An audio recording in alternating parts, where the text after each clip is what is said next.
یہ مہینہ اللہ کی رحمتوں کا موسمی بہار ہے۔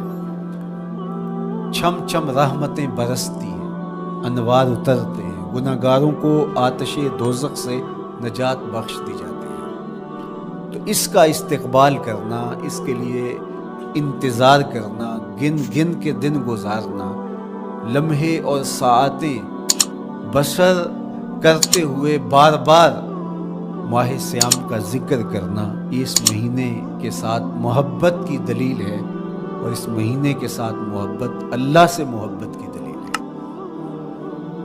اس لیے اس مہینے کا استقبال کرنا، اس کے لیے تیاری کرنا، اپنے گھر کو صاف کرنا، اس کے لیے اپنی اولاد کے دل میں شوق پیدا کرنا اور ماحول پہلے پیدا کرنے کی کوشش کرنا، تاکہ جو ہی یہ ماہ جلوہ گر ہو تو روزہ رکھنے کا مزاج پیدا ہو چکا ہو، تلاوت کلام مجید کا مزاج پیدا ہو چکا ہو، دیگر نوافل اور اچھے اعمال بجا لانے کی عادت پڑ چکی ہو۔ تو شعبان میں ہی اس کی تیاری ہوتی ہے، تاکہ رمضان المبارک آتے ہی ہم پوری طرح سے مستعد اور فعال ہو کر کے اس مہینے کی برکتوں کو سمیٹ لیں۔ اللہ کے محبوب علیہ السلام نے ارشاد فرمایا کہ جب ماہ سیام آتا ہے فتحت ابواب الجنہ، تو جنت کے 8 دروازے کھول دیے جاتے ہیں۔ جنت تو اللہ جل شانہ کی کرم نوازیوں کا ایک ایسا خوبصورت منظر ہے کہ آج تک نہ کسی آنکھ نے اس کو دیکھا، نہ کسی کان نے سنا، اور نہ اس کا کوئی تصور کر سکتا ہے، ایسی خوبصورت بنائی ہے۔ وہاں کی ہوائیں جب چلتی ہیں تو گرد نہیں اڑتا، کستوری اڑتی ہے۔ وہاں دودھ کی، شہد کی، مائے معین، کوثر، سلسبیل کی نہریں بہتی ہیں، موتی زمرد کے محلات بنے ہوئے ہیں۔ وہ خوبصورت محل اور وہ خوبصورت جنت کا ماحول، لیکن اس کے باوجود اس خوبصورت جنت کو، مرصع جنت کو، نظیف ترین بقعۂ رحمت کو 11 ماہ تک رنگ و روغن کیا جاتا ہے رمضان المبارک کے استقبال کے لیے، اور جب یہ مہینہ آتا ہے تو اس کے دروازے کھول دیے جاتے ہیں، اور جنت کے 8 دروازوں میں سے ایک دروازے کا نام باب الریان رکھا گیا ہے، جو صرف روزہ داروں کے اعزاز و تکریم کے لیے ہے۔ روزہ دار اس دروازے سے گزر کے جنت جاتے ہیں۔ تو آپ اندازہ کیجئے کہ اللہ نے اس ماہ مبارک کو کیا عزت دی ہے، کیا پروٹوکول دیا، کیا تکریم بخشی کہ نبیوں کا امام، امام المرسلین، خاتم الانبیاء، محبوب خدا اس مہینے کے لیے منتظر رہتے کہ یہ مہینہ آنے والا ہے، یہ مہینہ آنے والا ہے۔ فَاسْتَكْثِرُوا فِيهِ مِنْ 4 خِصَالٍ، کہا کہ 4 کام اس مہینے میں کثرت کے ساتھ کرو۔ خصلتان ترضون بہما ربکم، 2 کام تو وہ ہے جس سے تم اپنے رب کو راضی کرو گے۔ وخصلتان لا غنا بکم عنہما، اور 2 کام ایسے ہیں کہ ان سے بے نیاز نہیں ہو سکتے، تو وہ تمہیں کرنے پڑیں گے۔ اما الخصلتان اللتان ترضون بہما ربکم، وہ 2 خصلتیں، 2 کام جن کے ذریعے سے تم اپنے رب کو راضی کر سکو۔ فشہادۃ اللہ الہ الا اللہ، وہ گواہی دینا ہے لا الہ الا اللہ۔ وتستغفرونہ، اور تم کثرت سے استغفار کرو، اللہ سے بخشش مانگو۔ یہ 2 کام تم نے کرنے ہیں۔ وَأَمَّا الْخَصْلَتَانِ اللَّتَانِ لَا غِنَىٰ بِكُمْ عَنْهُمَا، اور وہ چیزیں جن بغیر تمہیں چارہ نہیں ہے۔ فَتَسْأَلُونَ الْجَنَّةَ وَتَعُوذُونَ مِنَ النَّارِ، اللہ سے جنت طلب کرو اور دوزخ سے پناہ مانگو۔ تو یہ 2 کام جو تمہاری ضرورت ہے تم اس مہینے میں کثرت کے ساتھ کرو۔ تو یہ مہینہ رحمتوں کی لوٹ سیل کا مہینہ ہے، یہ کرم نوازیوں کے امڑتے ہوئے دھارے ہیں، یہ سیل رحمت ہے جو کہ من کی سیرابی کا سبب اور ذریعہ ہے۔ خوش نصیب ہیں جو ماہ سیام کو خوبصورتی کے ساتھ بسر کرتے ہیں، اس کے آنے سے پہلے استقبال کرتے ہیں، گھروں میں صفائی کریں، اہتمام کریں، مساجد میں اہتمام کریں، تاکہ بچوں میں یہ شوق پیدا ہو کہ ماہ صیام آ رہا ہے۔ جب ہم بچے تھے تو ہمارے والدین رمضان المبارک سے قبل ہی رمضان المبارک کی تیاریاں شروع کر دیا کرتے تھے۔ اس وقت گھر میں شربت تیار ہوا کرتے تھے گڑ کے، اور وہ پہلے ہی مائیں گھر میں تیاری کرنا شروع کر دیا کرتی تھی۔ ایک شوق پیدا کرنا مقصود ہوتا ہے۔ تو کچھ چیزیں ایسی ہیں کہ آرڈر لکھیں اور 1 سیکنڈ میں گھر پہنچ جائے، لیکن کچھ چیزیں یہ جو ہے وہ تیار کرنی چاہیے، شوق پیدا ہو گھروں کے اندر۔ ماؤں کو چاہیے کہ افطاری کو اہتمام کے ساتھ تیار کریں تاکہ بچوں کو شوق پیدا ہو اور یہ ایک ماحول پیدا ہو، قرآن مجید کی تلاوت کا ماحول پیدا ہو، جاگنے سونے کے جو ہے وہ شیڈول مرتب کیے جائیں، مساجد کی آبادی کا سامان کیا جائے، اور صلاۃ التراویح اور سحر و افطار کے لمحے، نوافل، تسبیحات، اذکار، نمازوں میں 5 گانا حاضریاں، یہ کیسا خوبصورت ماحول ہوتا ہے۔ رحمتیں برس رہی ہوتی ہیں، انوار اتر رہے ہوتے ہیں، اور وہ کیا خوبصورت لمحے ہوتے ہیں اور کیا گھڑیاں ہوتی ہیں۔ حضرت سیدنا سلمان فارسی رضی اللہ تعالی عنہ فرماتے ہیں کہ شعبان کی آخری تاریخ کو حضور نے ایک خطبہ ارشاد کیا۔ بعض علماء نے کہا کہ یہ شعبان کا آخری جمعہ تھا، یا ہو سکتا ہے کہ آخری جمعہ 29 شعبان کو ہی ہو۔ تو رمضان المبارک سے قبل حضور نے یہ خطبہ ارشاد کیا جو مختلف کتب احادیث میں موجود ہے۔ یا ایھا الناس، اے لوگو، قد اظلکم شہر عظیم، اللہ نے تمہارے اوپر ایک بہت پاکیزہ، پر نور، عالی مرتبت مہینہ سایہ فگن کر دیا ہے۔ شہر فیہ لیلۃ خیر من الف شہر، اس مہینے میں ایک ایسی رات ہے جو 1000 مہینے سے بہتر ہے۔ جعل اللہ صیامہ فریدہ و قیام لیلۃ تطوع، اس مہینے کے دن کے روزے فرض قرار دیے گئے اور راتوں کا قیام نفل بنایا گیا۔ تراویح کی صورت کے اندر راتوں کے قیام کا ماحول پیدا ہوتا ہے، صلاۃ اللیل پڑھی جاتی ہے، نوافل پڑھے جاتے ہیں کثرت کے ساتھ۔ یہ اس مہینے کی شانیں ہیں، یہ اس مہینے کی رونقیں ہیں۔ اس مہینے میں اللہ تعالیٰ نے خاص کرم نوازیاں عطا کی ہیں اہل ایمان کو۔ ومن تقرب فیہ بخصلۃ من الخیر کان کمن ادی فریضۃ فیما سواہ، ایک نفل کا ثواب ایک فرض کے برابر اس مہینے میں کر دیا جاتا ہے۔ ومن ادی فریضۃ کان کمن ادی 70 فریضۃ فیما سواہ، اور اگر کوئی ایک فرض ادا کرتا ہے تو اس کو 70 فرائض کا ثواب ملتا ہے۔ اس قدر نیکیوں کا اجر بڑھا دیا جاتا ہے، ان کی قیمت بڑھا دی جاتی ہے اس مہینے میں۔ اور پھر ارشاد فرمایا وَهُوَ شَهْرُ الصَّبْرِ، یہ صبر کا مہینہ ہے۔ ہونے کے باوجود بھی انسان تناول نہیں کرتا، ٹھنڈا میٹھا مشروب میسر ہے اور زبان کانٹا بن گئی، حلق خشک ہو گیا، لیکن اس کے باوجود بھی ایک گھونٹ حلق سے نیچے اتارنے کا روادار نہیں۔ وضو کرتے بھی احتیاط کرتا ہے، کوئی قطرہ آب حلق سے نیچے نہ ٹپک جائے۔ تو یہ صبر سکھاتا ہے، جب ہو بھی تو انسان اس سے گریز کرے، تو جب ہوگا نہیں تو پھر انسان صبر کا عادی بن جاتا ہے، تو یہ صبر کی عادت ڈالتا ہے۔ یہ شہر الصبر ہے۔ پھر فرمایا والصبر ثوابہ الجنہ، اور سنو صبر کا ثواب جنت ہے۔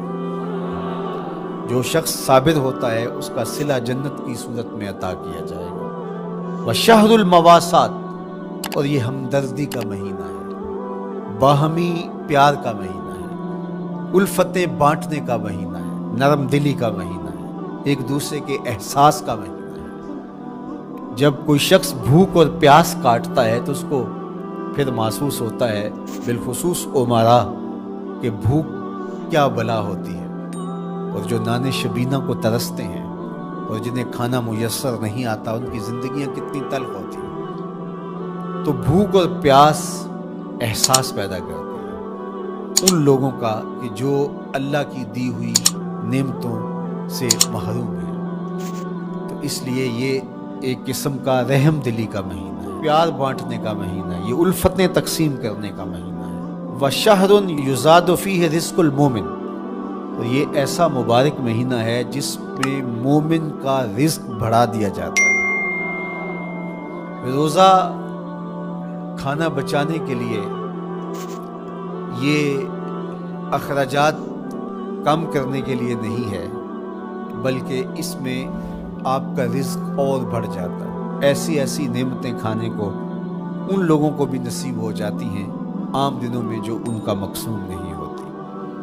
دسترخوان لگتے ہیں، افطاریاں ہوتی ہیں، سحری کے لمحات ہوتے ہیں، کوئی کسی کو ویسے کھانا کھلائے تو اس دسترخوان پہ کھانے کے لیے آنا اس کا اور رنگ ہوتا ہے۔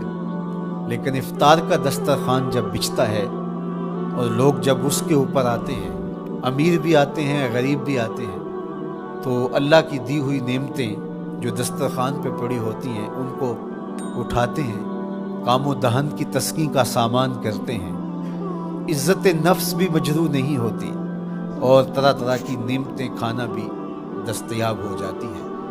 تو یہ ایک مہینہ ہے مواسات کا، اس میں رزق بڑھ جاتا ہے، غرباء تک بھی اللہ کی نعمتیں وہ پہنچتی ہیں جو عام دنوں میں ان کو میسر نہیں ہوتی، اور امراء بھی نعمتوں کا لطف لیتے ہیں، نعمتوں کا مزہ انہیں آتا ہے، اس لیے کہ بھوک کاٹنے کے بعد جب ان کو نعمت میسر آتی ہے تو پھر انہیں احساس ہوتا ہے۔ جو شخص ہر وقت سیراب رہتا ہے تو اس کو کیا پتا کہ شدید بھوک کے بعد کھانے کا لطف کیا ہوتا ہے۔ سخت پیاس کے بعد میٹھا اور ٹھنڈا مشروب جب رگوں کو تر کرتے ہوئے معدے تک پہنچتا ہے تو اس کی تراوت، اس کی ٹھنڈک، اس کی لذت، اس کا کیف و سرور، اس کی عذوبت کس طرح راحت بخشتی ہے۔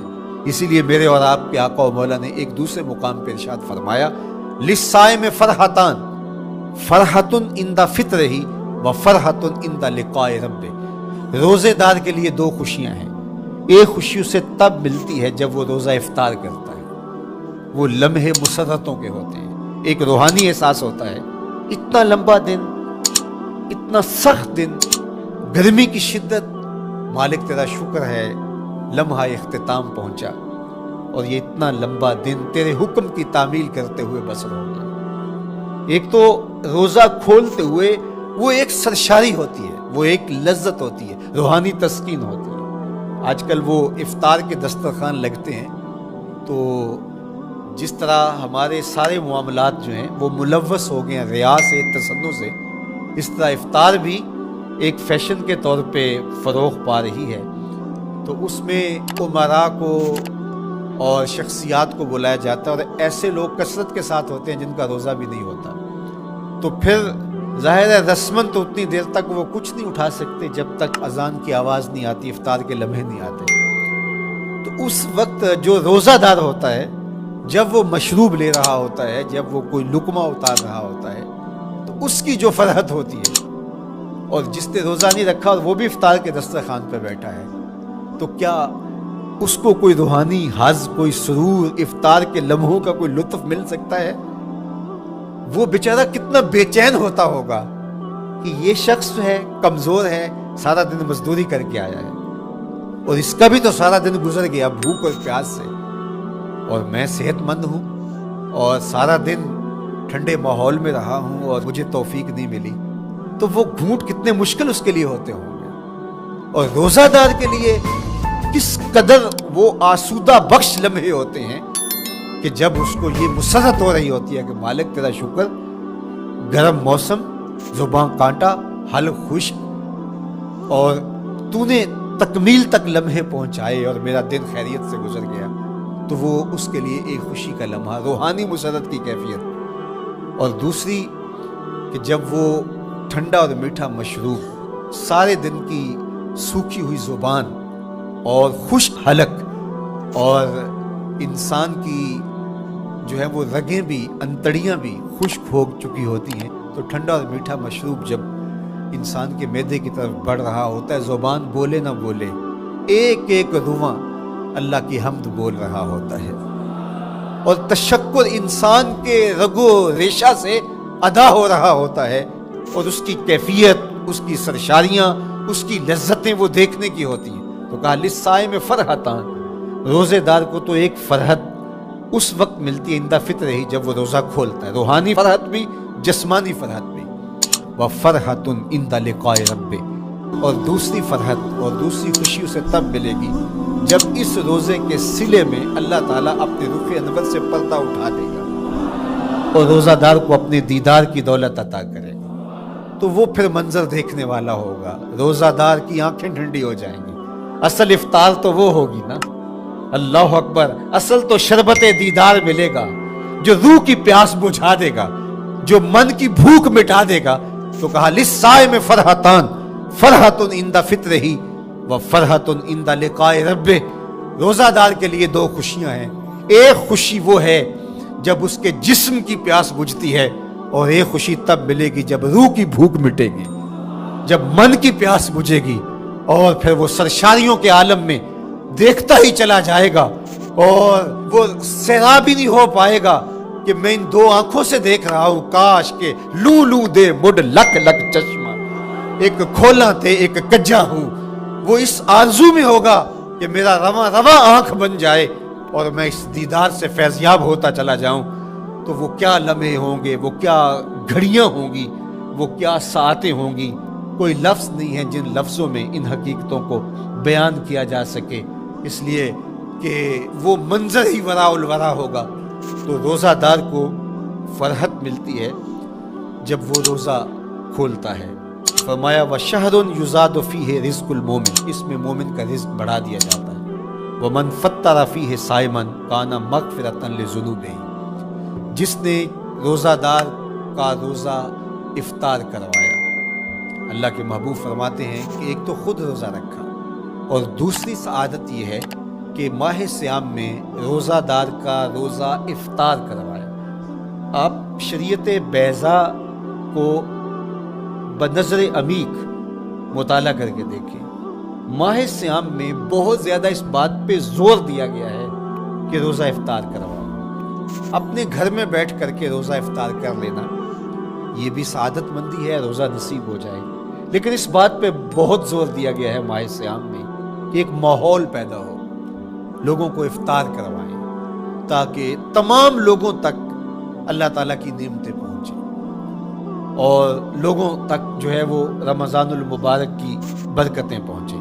تو ارشاد فرمایا ومن فطر فیہ صائما، جس نے روزے دار کا روزہ افطار کروایا، کان مغفرۃ لذنوبہ، تو وہ افطار کروانے والوں کے گناہوں کی بخشش کا ذریعہ بن جائے گا، یہ افطاری گناہوں کی مغفرت کا سبب بن جائے گی۔ وَعِتْقَ رَقْبَتِهِ مِنَ النَّارِ، اور آتش دوزخ سے گردن کی آزادی کا مجدہ جاں فضا بن جائے گا یہ امر کہ اس نے کسی کا روزہ افطار کروایا۔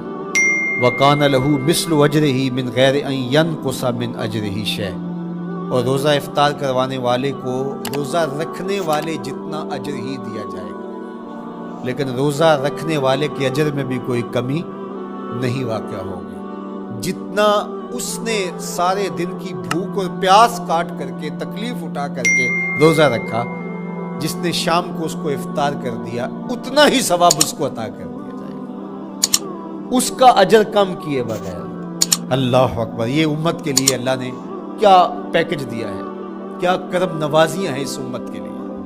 آقا کریم نے ارشاد فرمایا ایک شخص صبح سے لے کے ظہر تک مزدوری کرتا ہے، اس کو ایک قیراط دیا جاتا ہے، اور ایک شخص ظہر سے لے کر عصر تک مزدوری کرتا ہے، اس کو بھی ایک قیراط دیا جاتا ہے، اور ایک عصر سے لے کر مغرب تک مزدوری کرتا ہے، اس کو 2 قیراط دیے جاتے ہیں۔ فرمایا پہلی مثال یہود کی ہے، دوسری مثال نصارہ کی ہے، اور تیسری مثال میری امت کی ہے۔ یہودیوں نے اور عیسائیوں نے اس پہ اعتراض کیا کہ ہمارا اجر کیوں تھوڑا ہے، تو میرے اور آپ کے آقا و مولا نے فرمایا تمہارا تھوڑا نہیں، ہمارا زیادہ ہے۔ آج کل اگر 1000 روپیہ مزدوری چلتی ہو مزدور کی، تو کوئی شخص صبح سے شام تک ایک شخص سے مزدوری کروائے اور 1000 روپیہ دے دے، اور دوپہر کو اڈے سے جا کے ایک مزدور اور لے آئے، شام کو اس کو بھی 1000 روپیہ دے آئے، اور ایک شخص کو عصر کے وقت لائے اس کو 2000 روپیہ دے دے، تو 1000 والا کہے کہ میرے سے زیادتی ہوئی ہے، تو اس سے زیادتی تو نہیں ہوئی، اسے تو پوری مزدوری دی گئی، اب اس پہ مہربانی ہوئی ہے، اس پہ رحمت ہوئی ہے۔ تو کہا یہود اور نصارہ کی یہ مثال ہے، ایک صبح سے ظہر تک مزدوری کرے اس کو 1 قیراط، ایک ظہر سے عصر تک مزدوری کرے اس کو بھی 1 قیراط، اور تیسرا بہت تھوڑا وقت عصر سے مغرب تک مزدوری کرے اس کو 2 قیراط۔ کہا یہ امت محمدیہ علی صاحب الصلوات کو دیا گیا نور ہے۔ تو ایک شخص نے سویر سے لے کر شام تک روزہ رکھا، بھوک کاٹی، پیاس کاٹی، سخت شدت کی گرمی سہی، اور ایک شخص نے شام کے وقت اس کو روزہ افطار کروا دیا۔ اور سنو حضور علیہ السلام کا فرمان، جب حضور نے فرمایا کہ اس کو پورا اجر ملے گا پہلے کے اجر کو کم کیے بغیر، تو صحابہ کا تو دل تڑپنے لگا کہ یہ کتنی بڑی بات ہے۔ اب آپ جانتے ہیں کہ یہ زمانہ ایسی معاشی خوشحالیوں کا نہیں تھا، لوگوں کے پاس تو نان شبینہ بھی میسر نہیں ہوتا تھا۔ تو صحابہ نے جو سوال کیا، قالوا یا رسول اللہ صلی اللہ علیہ وسلم، انہوں نے کہا اے اللہ کے پیارے رسول صلی اللہ علیہ وسلم، لیسا کلنا یجد ما یفطر الصائم، ہم میں سے تو ہر بندہ یہ طاقت نہیں رکھتا کہ روزہ دار کو روزہ افطار کروا دے۔ تو یہ اتنی بڑی سعادت، تو یہ تو پھر اہل زر ہی یہ سعادت حاصل کر پاتے ہیں، ہمارے جیسے لوگ تو پھر جو مال و دولت نہیں رکھتے تو وہ تو پھر یہ سعادت نہیں حاصل کر پائیں گے۔ تو میرے اور آپ کے آقا و مولا نے کیا فرمایا؟ قال، حضور نے ارشاد فرمایا، یؤتی اللہ ھذا الثواب، یہ ثواب اللہ اسے شخص کو بھی عطا کرے گا، من فطر صائما علی مزقۃ لبن او تمرۃ او شربۃ من ماء، فرمایا کہ یہ اجر اللہ اس کو بھی عطا کرے گا جس نے کسی کا روزہ 1 گھونٹ دودھ سے کھلوا دیا، یا 1 کھجور سے کھلوا دیا، یا پانی کے 1 گھونٹ سے اس کا روزہ افطار کروا دیا۔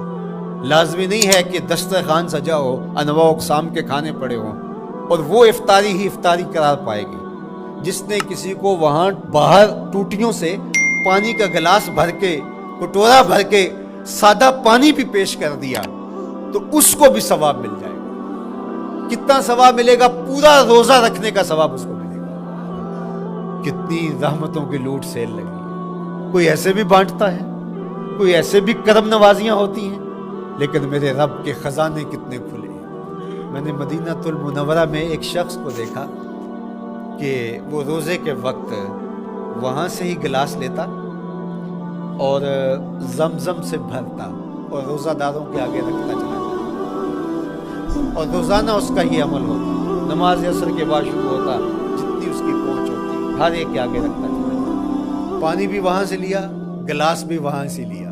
اللہ اکبر! فرمایا دودھ کا 1 گھونٹ یا پانی کا 1 گلاس یا 1 کھجور اس نے کسی کو پیش کی اور اس نے اس سے روزہ کھولا، اللہ کے محبوب فرماتے ہیں پہلے کے اجر میں بغیر کسی کمی کے اس کو پورا ثواب روزے کا نصیب ہوگا۔ اللہ اکبر! اب سنو، پھر حضور نے ارشاد فرمایا ومن اشبع صائما، اور جس نے صحیح اہتمام کے ساتھ روزے دار کو اچھا کھانا کھلایا، اچھی پرتکلف افطاری دی، سقاہ اللہ من الحوض شربتا لا یظمأ حتی یدخل الجنہ، اس کو حوض کوثر سے ایسا جام ملے گا کہ اس کو کبھی پیاس نہیں ملے گی یہاں تک کہ جنت میں چلا جائے گا۔ اللہ اکبر! اس کو کوثر کے جام نصیب حشر کی گرمی میں۔ اور آپ کو معلوم ہے، علماء سے آپ نے بارہا سنا ہوگا کہ جام کوثر جس نے ایک بار پی لیا پھر 50,000 سال کے دن میں اس کو دوبارہ پیاس نہیں لگے گی۔ یہ جام کوثر کی خصوصیت ہے۔